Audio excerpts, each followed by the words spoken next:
Penetapan pasangan nomor urut 1, Fathul Hudanur Nahar Hussein atau Hudanur sebagai pemenang Pilkada Tuban diputuskan melalui rapat pleno terbuka yang digelar KPU Kabupaten setempat di Gedung Wijaya Kusuma Tuban. Rapat dipimpin langsung Ketua KPU Kabupaten Tuban Kasmuri dengan dihadiri seluruh anggota Panwaskap, Panwascam, PPK, serta dihadiri perwakilan saksi dari kedua pasangan calon. Hasilnya pasangan incumbent yang didukung 10 parpol ini unggul dengan perolehan suara mencapai 60,83% atau sebanyak 278.262 suara. Unggul jauh atas pasangan nomor urut 2, Zaki Mahbub dan Dwi Susianti Budiarti. Pasangan yang maju dari jalur perseorangan ini hanya meraih 39,17% atau sejumlah 179.373 suara. Pada pilkada kali ini jumlah DPT sebesar 937.549 pemilih. Angka partisipasi pemilih hanya mencapai 52% atau sejumlah 487.828 pemilih yang menggunakan hak pilihnya.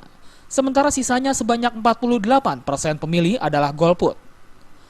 Hal ini kontras dengan pilkada 2011 silam, di mana angka golput hanya sebesar 23% dari jumlah DPT yang ditetapkan.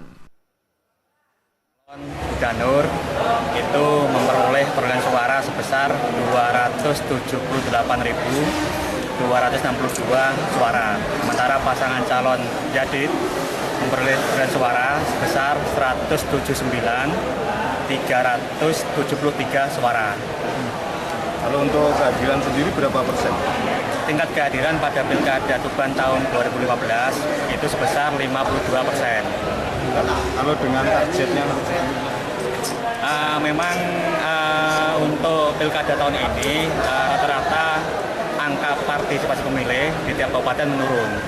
Sehingga termasuk KP Tuban juga tidak bisa memenuhi target yang telah kita targetkan, yaitu sebesar 70%.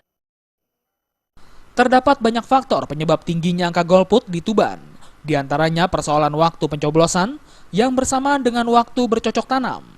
Jumlah pilihan yang hanya terdiri dari 2 pasang calon, serta minimnya sosialisasi karena hanya dilakukan anggota KPU.